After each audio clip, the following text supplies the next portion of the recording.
Hello बच्चों, let's read this question. So this question says the time taken by a particle performing SHM to pass from a point A to B where its velocity are same is 2 second. After another 2 second it returns to the V. Find the time period of oscillation. आपको क्या बताना है यहाँ पर? Time period of oscillation calculate करके बताना है। ठीक है बच्चों, तो देखिए बच्चों, इस क्वेश्चन का की कॉन्सेप्ट आप क्या लिख सकते हैं। ये देखिए आपका एसएचएम पर बेस्ड प्रॉब्लम है कि आपकी एसएचएम पर बेस्ड प्रॉब्लम है। आपको कंडीशंस दे रखी है, आपको क्या दे रखी है यहाँ पर? कंडीशंस दे रखी है। Time taken by a particle performing SHM to pass from point A to B where its velocity are same is 2 second. After another 2 second it returns to B. Find the time period of oscillation. Oscillation का क्या बताना आपको? यहाँ पर time period बताना है। ठीक है, अब बच्चों देखिए सिचुएशन कुछ इस तरीके से है। ये मान लीजिए आपके दो एंड्स है। ठीक है, ये आपकी मान लीजिए मीन पोजीशन है, this is the mean position, या फिर इसको चलिए मैं इक्विलिब्रियम पोजीशन बोल देता हूँ। इक्विलिब्रियम पोजीशन का मतलब होता है, देखिए यहाँ पर पार्टिकल की वेलोसिटी क्या होगी? अपनी मैक्सिमम होगी। इस पॉइंट पर आपके पार्टिकल की वेलोसिटी क्या होगी? मैक्सिमम होगी।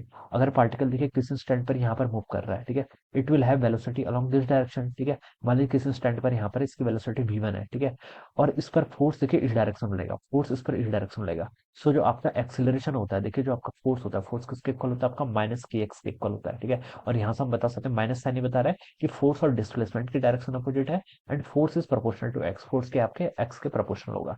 अब हमें यहाँ पर देखिए वेलोसिटी की कंडीशन दे रखी है।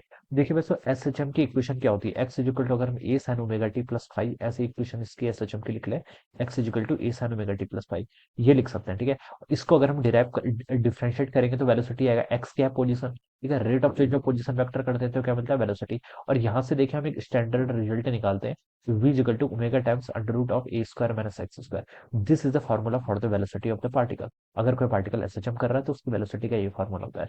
v is the velocity, ठीक है, a क्या आपका एम्पलीट्यूड है, ओमेगा आपकी angular frequency, and x is the position. ठीक है, अगर हमें किसी पोजीशन x पर उसकी वेलोसिटी चाहिए तो यहाँ पर से हम v वेलोसिटी कैसे कैलकुलेट करेंगे। ऑलराइट, आपको different different values of x put करनी होती है, यहाँ पर से आपको क्या मिलती है? वेलोसिटी मिलती है। ऑलराइट, अब बच्चों देखिए, अगर कोई पार्टिकल इक्विलिब्रियम पोजीशन से, मान लीजिए यहाँ पर आपकी किसी x1 डिस्टेंस पर है, कितनी x1 डिस्टेंस पर, तो इसका कोऑर्डिनेट क्या हो गया? ठीक है, कोऑर्डिनेट इसका प्लस x1 होगा। तो अगर मैं इसमें देखिए प्लस x1 पुट करूं, ये क्या है? x का स्क्वायर। ठीक है, देखिए ओमेगा आपका कांस्टेंट है, ये क्या है? Amplitude, this is again constant.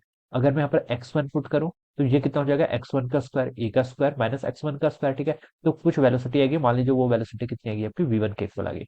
अगर मैं यहाँ पर क्या करूँ, x की जगह एक बार आपका माइनस x1 पुट कर देता हूँ। ठीक है, लेट मैंने क्या एज्यूम किया, जब आपका x इजिकल टू x1 था उस टाइम पर आपकी वेलोसिटी कितनी आएगी? v1 के इक्वल। अगर मैं x equal to minus x1, यानी कि पार्टिकल आपका इक्विलिब्रियम पोजीशन से सेम डिस्टेंस, यानी कि but opposite direction minus x1 पर है मान लीजिए। ठीक है, इस इंस्टेंट पे देखिए बच्चों उसकी वेलोसिटी कितनी होगी? x equal to minus x1 अगर हम इस इक्वेशन में पुट करें तो देखिए ये x का स्क्वायर है। क्या है? x का स्क्वायर। तो माइनस x1 का स्क्वायर करेंगे तो वो अगेन x1 का स्क्वायर आ जाएगा। तो मैं लिख सकता हूँ eight x equal to x1 और at x equal to minus x1, दोनों ही इंस्टेंट पर इसकी वेलोसिटी कितनी होगी? v1 के इक्वल होगी। ठीक है, क्योंकि ये x का स्क्वायर का फंक्शन है। कैसा फंक्शन है आपका? क्वाड्रेटिक फंक्शन है। ठीक है, तो हम बता सकते हैं दोनों इंस्टेंट पर इसकी क्या होगी? वेलोसिटी सेम होगी। अगर कोई पार्टिकल आपकी इक्वल डिस्टेंस पर है फ्रॉम द इक्विलिब्रियम पोजीशन, तो उस इंस्टेंट पर उसकी जो स्पीड होगी, स्पीड क्या रहेगी? इक्वल रहेगी। क्या रहेगी? आपकी स्पीड इक्वल रहेगी। ठीक है, ये आप यहाँ पर से ऐसे बता सकते हैं। क्वेश्चन में बोला गया, देखिए पार्टिकल एसएचएम परफॉर्म कर रहा है to pass from point A to B. ठीक है, where its velocity is same is 2 second. ठीक है, अब मैं देखिए यहाँ पर क्या लिख लेता हूँ। मान लीजिए मैंने यहाँ पर ये दो पॉइंट्स क्या कर लिया? आपके एज्यूम कर लिया, दिस टू पॉइंट्स मैंने क्या कर लिया यहाँ पर? आपका एज्यूम कर लिया। ठीक है,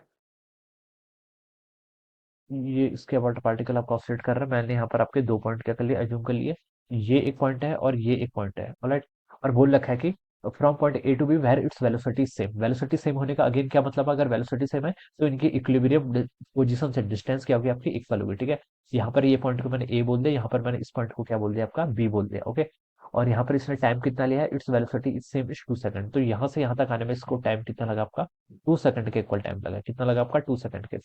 after another 2 second it returns to B. ठीक है, देखिए बच्चों, जब पार्टिकल इक्विलिब्रियम पोजीशन पर होता है तब इसकी वेलोसिटी मैक्सिमम होगी। इस रिलेशन से बता सकते हैं, v equal to omega times under root A square minus X square के इक्वल है। इक्विलिब्रियम पोजीशन पर x की वैल्यू कितनी होगी? 0, और वेलोसिटी कितनी होगी? मैक्सिमम। किसके इक्वल होगी? आपकी a टाइम्स ओमेगा के इक्वल होगी। कितनी होगी? आपकी a टाइम्स ओमेगा के इक्वल।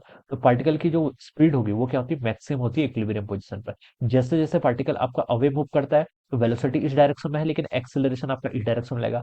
एक्सेलरेशन और वेलोसिटी की डायरेक्शन अपोजिट है, तो पार्टिकल की वेलोसिटी डिक्रीज होगी। और फाइनल यानी कि जो आपकी मैक्सिमम, जहां पर ये आपका पार्टिकल मैक्सिमम डिस्टेंस पर पहुंचेगा, यहाँ पर इसकी वेलोसिटी कितनी हो जाएगी? 0 के इक्वल हो जाएगी। ठीक है, तो ऐसे पार्टिकल की डिस्प्लेसमेंट होती है। पार्टिकल को देखिए ए से बी आने पर 2 सेकंड लगा, फिर इसने बोल रखा कि after another 2 second it returns to B. तो ये बी से देखिए अगेन मान लीजिए ये पॉइंट आपका कोई सी है, बी से सी गया, फिर बी से सी की तरफ गया, फिर अगेन सी से बी की तरफ आएगा, और इतने में इसको कितना टाइम लग गया, अगेन आपका 2 सेकंड लगा है। कितना लगा है, 2 सेकंड। अब हमसे बोल रखा find the time period of oscillation. बच्चों टाइम पीरियड ऑफ ऑसिलेशन का क्या मतलब होता है, टाइम पीरियड ऑफ ऑसिलेशन का मतलब ये होता है, मान लीजिए पार्टिकल आपका इस पॉइंट किसी आर्बिट्रेरी पॉइंट एक्स से मूव करना स्टार्ट कर रहा है, ये इक्विलिब्रियम पोजीशन है, ठीक है। ये आपका एम्पलीट्यूड है मान लीजिए -x, ठीक है। अब यहाँ से पार्टिकल गया एक्स से इक्विलिब्रियम पोजीशन की तरफ, ठीक है। फिर इस इक्विलिब्रियम पोजीशन से -x की तरफ गया, फिर -x से अगेन इक्विलिब्रियम पोजीशन पर आएगा, और फिर इस इक्विलिब्रियम पोजीशन से x पर आएगा। तो इस कंप्लीट जर्नी को करने में इसको जितना टाइम लगा, that is called as time period. क्या कहते हैं, टाइम पीरियड। जिस पोजीशन से स्टार्ट हुआ था उसी पोजीशन पर फिर से आ गया, तो इसे हम क्या बोलते हैं बच्चों, आपका टाइम पीरियड। अब यहाँ पर पार्टिकल देखिए ए से स्टार्ट हुआ, ए से पहले इक्विलिब्रियम पोजीशन पर जाएगा, फिर इक्विलिब्रियम पोजीशन से बी पर जाएगा, फिर बी से आपका सी पर जाएगा, ठीक है। अब रिवर्स जर्नी पर सी से बी पर आएगा, फिर बी से ए पर जाएगा, फिर ए से देखिए इस एक्सट्रीम एंड मान लीजिए उसको मैं डी बोलता हूँ, डी पर आएगा, फिर डी से ए पर आने पर जितना टाइम लगेगा that total time is called its time period. ये क्या कहलाएगा, इसका टोटल टाइम पीरियड कहलाएगा, ठीक है। अब बच्चों देखिए बी से लेकर सी तक, बी से लेकर सी पर गया, और फिर बी से सी पर गया, फिर अगेन सी से बी पर आया। इस पूरी जर्नी में से कितना टाइम लगा है, 2 सेकंड का टाइम लगा है। कितना लगा है, 2 सेकंड का। यहाँ पर इसकी वेलोसिटी कितनी थी आपकी, v1 के इक्वल हमने मानी थी। तो मैं सेम तरीके से ये भी बता सकता हूँ कि यहाँ पर इसकी वेलोसिटी v1 होगी, ठीक है, अगर इक्वल डिस्टेंस पर है, ठीक है, वो क्वेश्चन में हिंट किया है। और डी पर पहुंच के उसकी वेलोसिटी कितनी हो जाएगी, 0 के इक्वल। तो ए से डी पर जाएगा और अगेन डी से ए पर आएगा, तो इस पूरी जर्नी में भी इसको इतना ही इक्वल टाइम लगेगा, ठीक है, इतना ही इक्वल टाइम लगेगा। कितना लगेगा आपका, 2 सेकंड के इक्वल लगेगा। अब मुझे यहाँ पर टाइम पीरियड पूछा, तो देखिए मैं कैसे कैलकुलेट कर लेता हूँ। पहले पार्टिकल ए से बी तक गया, कितना लगा, 2 सेकंड, ठीक है। तो मैंने यहाँ पर क्या लिख लिया, टोटल टाइम पीरियड बताना है ना मुझे, तो मैं टोटल टाइम पीरियड ऐसे लिख रहा हूँ, ए से बी तक जाने में 2 सेकंड, फिर बी से सी पर गया, फिर सी से अगेन बी पर आया, तो इसमें कितना लगेगा, इसको अगेन आपका 2 सेकंड लग गया, ठीक है, यहाँ पर लग गया। अब पार्टिकल कहाँ पर आ गया, बी पर आ गया, लेकिन इस बार पार्टिकल की वेलोसिटी ऐसे है, ठीक है। फिर बी से पार्टिकल ए पर आएगा, कितना टाइम लगेगा, 2 सेकंड। फिर आपने अगेन क्या कर लिया, 2 सेकंड को ऐड कर लिया, ठीक है। अब पार्टिकल ए पर पहुंचे, लेकिन इस बार पार्टिकल की वेलोसिटी ऐसे है। फिर पार्टिकल ए से डी पर जाएगा, और डी से अगेन ए पर आएगा, उसमें अगेन कितना टाइम लगेगा, 2 सेकंड के इक्वल। तो ये इसका क्या हो जाएगा, टोटल आपका टाइम पीरियड हो जाएगा। तो 2 को आप 4 टाइम्स ऐड करेंगे तो कितना हो जाएगा, 8 second. So this will be the time period of the particle. ये क्या होगा, पार्टिकल का टाइम पीरियड ऑफ ऑसिलेशन बोल सकते हैं। तो this will be the right answer of this question. So this is how we will solve this problem. इस problem को हम ऐसे क्या करेंगे, सॉल्व करेंगे, ठीक है। ये प्रॉब्लम आपकी कॉन्सेप्चुअल बेस्ड प्रॉब्लम है, ठीक है। इसको हम देखिए सर्कुलर मोशन प्रोजेक्शन के स्टैंडर्ड से भी इस क्वेश्चन को सॉल्व कर सकते हैं, ठीक है।